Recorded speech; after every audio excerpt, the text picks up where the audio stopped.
27,000 feet above occupied France. April 8, 1943. Through the crystal-clear canopy of his Focke-Wulf 190, Oberleutnant Ralph Hermican watches something unusual climbing through the morning sky. Even through his oxygen mask, you can see he's smirking. Below his formation, 16 massive American fighters struggle upward. Barrel-shaped fuselages, oversized propellers, wings that look too small for their bodies. "Die Amis have sent us flying milk bottles," he transmits to his wingman, laughing. The other German pilots join in the ridicule. These corpulent machines look almost comical compared to the sleek Spitfires and nimble Soviet fighters they've faced. 7 tons of American metal lumbering through the sky like flying refrigerators. But Hermican doesn't know what he's really looking at. He doesn't know that within 18 months, these milk bottles will become the most feared sound in German skies. He doesn't know that the weapon climbing toward him will eventually destroy the entire Luftwaffe fighter arm. He doesn't know that German soldiers will invent a new word for the terror these machines bring. Jabo fever, a physical sickness brought on by the mere sound of their approach. And he certainly doesn't know that the 8 machine guns mounted in those stubby wings carry enough ammunition to saw his Messerschmitt in half in less than 2 seconds. This is the story of how industrial logic defeated tactical brilliance, how German laughter turned to screams, and how America buried the world's most experienced fighter force under an avalanche of lead. This is the story of the Republic P-47 Thunderbolt. To understand how the P-47 came to exist, we need to go back to June 1940, but France is falling. The German blitzkrieg has shattered Allied defenses in just 6 weeks. Across the Atlantic, American military planners are watching in horror as Messerschmitt fighters sweep the skies clean of opposition. The math is terrifying. America's existing fighters are obsolete before they even leave the drawing board. The U.S. Army Air Corps sends urgent specifications to Republic Aviation. We need a high-altitude interceptor. We need it yesterday. Alexander Kartveli, Republic's chief designer, locks himself in his office with the specifications. What emerges from his drafting table is not what anyone expected. It will be a dinosaur, Kartveli admits to his colleagues, but it will be a dinosaur with good proportions. May 1941. The XP-47B prototype rolls onto the tarmac for its first flight. Silence falls over the assembled observers. The machine before them is monstrous. At 9,900 pounds empty weight, it's 65% heavier than anything they've built before. The turbo supercharger system bulging from its belly makes it look pregnant. Its radial engine is so large, the fuselage had to be built around it.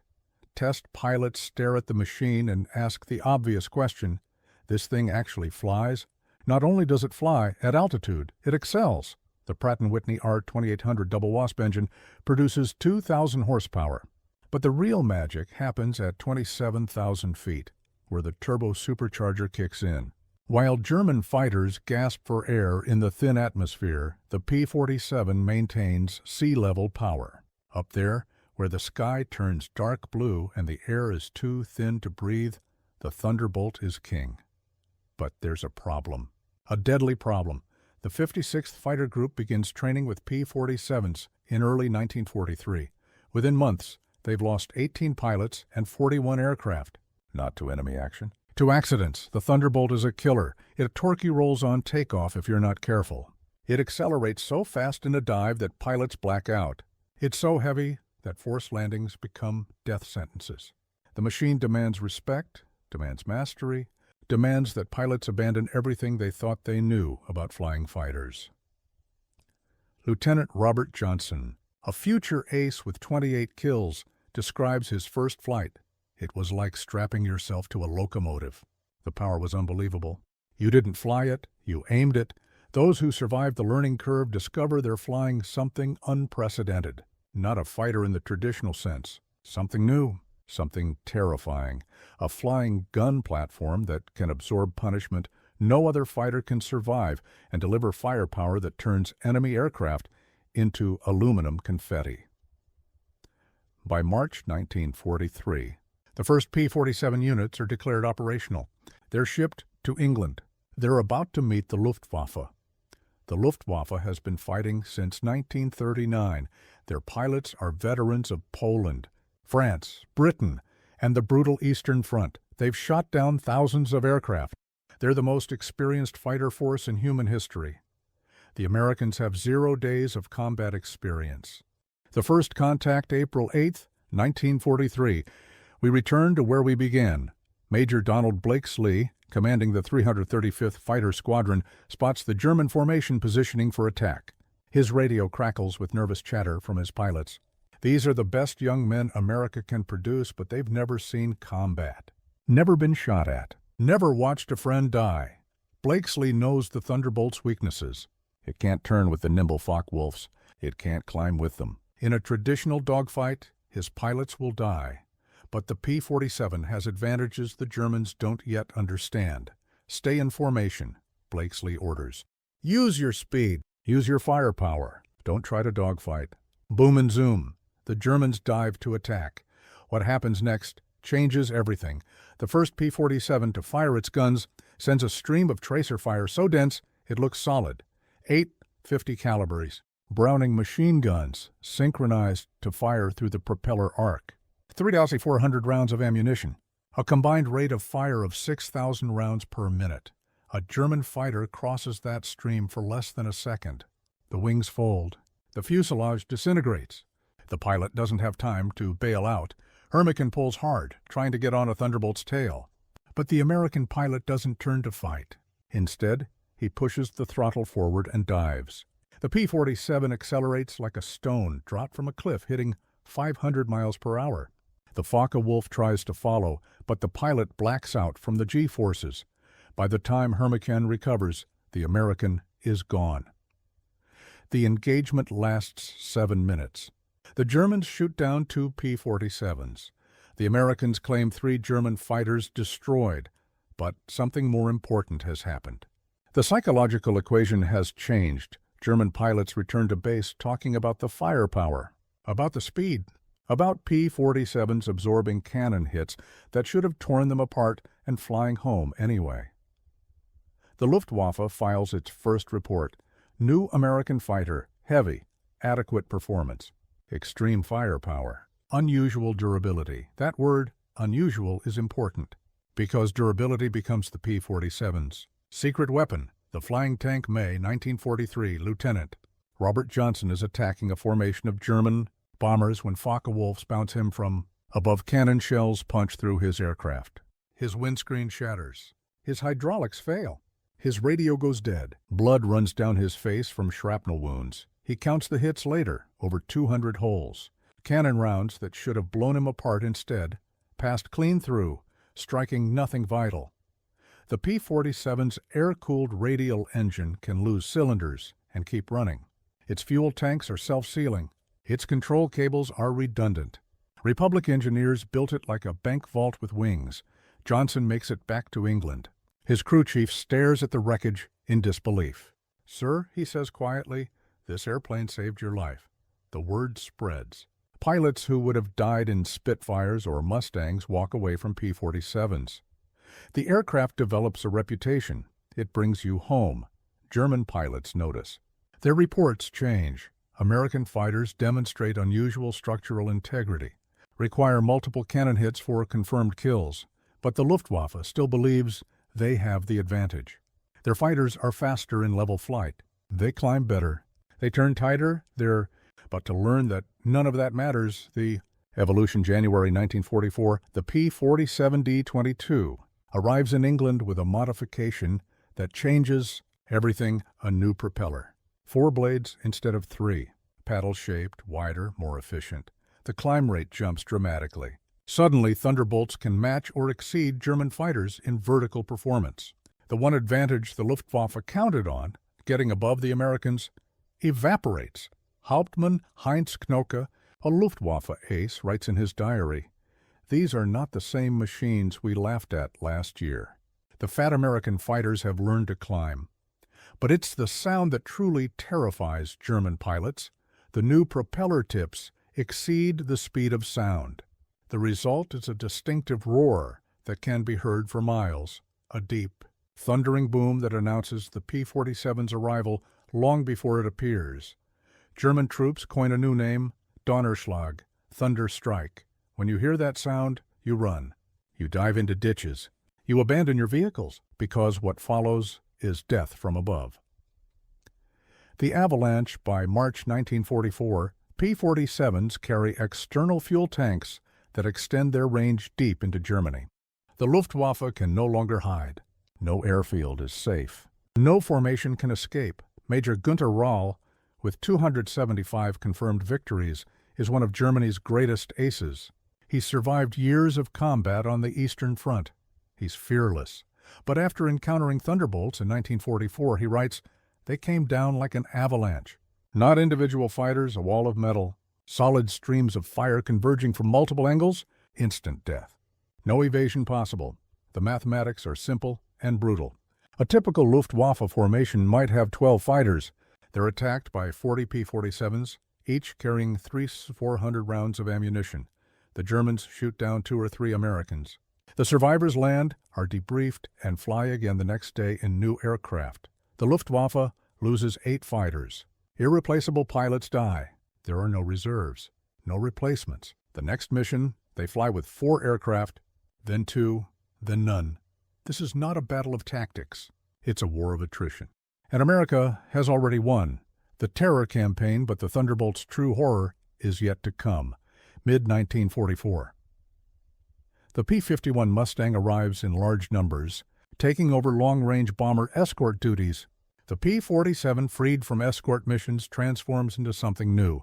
A fighter bomber, a ground attack aircraft, a weapon of mass destruction. Each Thunderbolt can carry 2,500 pounds of bombs, 10 rockets, and still has those 8 machine guns with 3,400 rounds. It has the firepower of a medium bomber, the speed of a fighter, and armor that laughs at ground fire. German soldiers quickly learn to recognize the sound, that deep thunder growing louder, then the howl of the dive. Then hell, a single P-47 can destroy an entire convoy. Trucks explode. Fuel tanks erupt in fireballs. Trains derail. Horses scream. Men run, but there is nowhere to go. One German officer writes in his report, "A column of supply trucks heading to the front simply ceased to exist. One moment, 40 vehicles. The next moment, smoke and fire. No survivors. No wreckage worth salvaging. They call them Jabos, fighter bombers, but that term doesn't capture the reality. These are flying artillery pieces. Mobile death, unstoppable. June 6, 1944. D-Day, over 500 P-47 Thunderbolts provide air cover for the invasion fleet. The Luftwaffe attempts to break through. It's a massacre. German pilots who try to attack the beaches are swarmed by Thunderbolts diving from 20,000 feet. They don't stand a chance. One survivor later recalls, "The sky belonged to the Americans. Their guns turned our fighters into aluminum rain. We accomplished nothing." Most of us never made it home. The numbers don't lie. In June 1944 alone, P-47's destroying 1,000 locomotives, 6,000. Railway cars, 1,000 armored vehicles, 88,000 trucks, thousands of horse-drawn carts. German supply lines collapse. Tanks sit immobile without fuel. Troops starve without food shipments.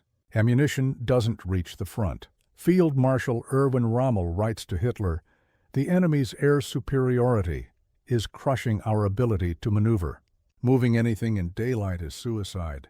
But Hitler doesn't listen. He demands counterattacks. He demands offense. His armies can't comply because P-47s have severed every artery feeding the Wehrmacht. Meanwhile, on the other side of the world, the Thunderbolt proves equally devastating. Japanese pilots, accustomed to nimble Zero fighters, are shocked by the P-47's performance. Saburo Sakai, Japan's legendary ace, writes after the war, "We called them monsters. Our 20mm cannon seemed useless. I put dozens of rounds into one Thunderbolt and watched it fly away, trailing smoke but still functional." The P-47N variant, with extended range, escorts B-29 Superfortress bombers all the way to Japan. The fighter, once mocked for short legs, has become long-ranged enough to strike the Japanese homeland. In the Philippines, New Guinea, and the Pacific Islands, Thunderbolts strafe Japanese airfields until nothing flies. They sink ships. They destroy supply dumps. They make the Pacific Ocean an American lake. Even the jets can't escape. By late 1944, Germany deploys its last desperate weapon, the Me-262 jet fighter. At 540 miles per hour, it's 100 miles per hour faster than any Allied fighter. Its four 30mm cannons can destroy a bomber with a single burst. It should be invincible, but the Me-262 has a weakness. It's vulnerable during takeoff and landing.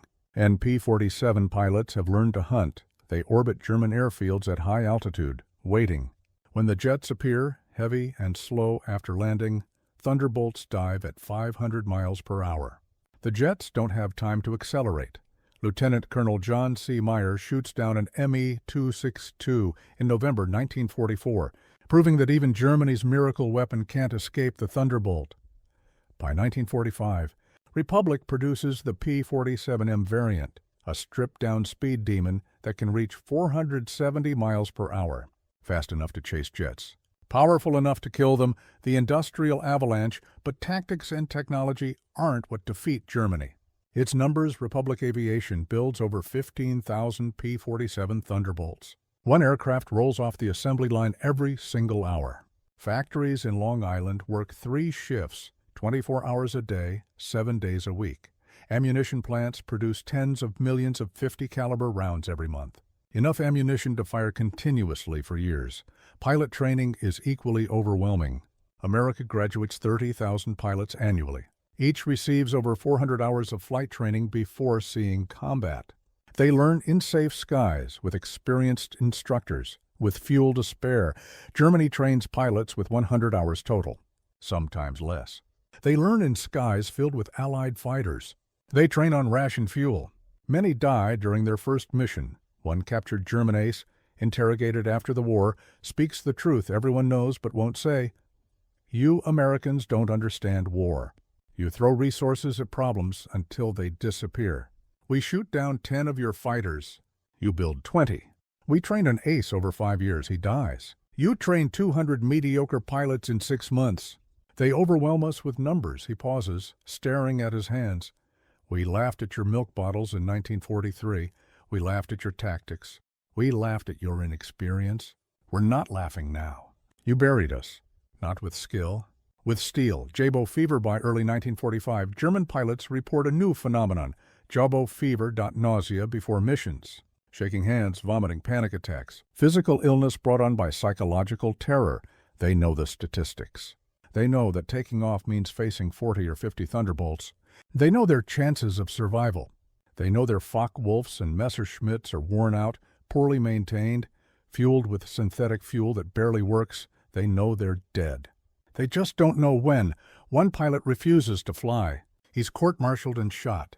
The others climb into their aircraft and die over Germany, fighting a war that was lost months ago, the final accounting by May 1945. The Luftwaffe exists only on paper. The statistics tell the story. Mayhem 152. German aircraft destroyed in aerial combat by P-47's, only 6,000. Railway cars obliterated, 1,000. Locomotives destroyed, maud. Armored vehicles turned to scrap, Stiklast. Trucks erased from existence, hundreds. Of Japanese aircraft eliminated in the Pacific. Kill ratio of 4.6 to 1, the lowest loss rate of any Allied fighter bomber. But numbers don't capture the psychological impact. Captured German intelligence. Reports show the evolution of their assessment. April 1943. New American fighter, minimal threat. Inadequate maneuverability. June 1944. Critical threat at all altitudes. Extreme firepower. Difficult to destroy. March 1945. Engagement with P-47 formations unsurvivable. Recommend evasion as primary tactic. Adolf Galland, commanding general of the Luftwaffe's fighter forces, writes after the war, "We thought the Americans didn't understand air combat. We were wrong. They didn't build a fighter for our war. They built a fighter for their war. And their war was about resources, production, and overwhelming force." He continues, "They buried us under an avalanche of steel. Not because their pilots were better, not because their tactics were superior, but because they could lose 100 aircraft and build 200 more. They could lose 1,000 pilots and train 2,000 more. We laughed at the Thunderbolt in 1943. By 1945, there were no German pilots left to laugh. Legacy the Republic, P-47. Thunderbolt was the heaviest single-engine fighter of World War II. It was the toughest, absorbing damage that would destroy any other aircraft. It carried the most powerful armament, with 8 machine guns that could saw enemy fighters in half. It flew the most sorties of any American fighter, 546,000 missions. It proved that industrial might, properly applied, could defeat tactical brilliance. German pilots once called it a flying milk bottle, a joke, a target. By May 8, 1945, when Germany surrendered, those same pilots, the few who survived, had a different name for it: Donnerschlag, Thunderstrike. The sound that meant death was coming, the roar that echoed across burning Europe, the thunder that announced America's arrival. The sky belonged to the Allies, and the thunder had spoken.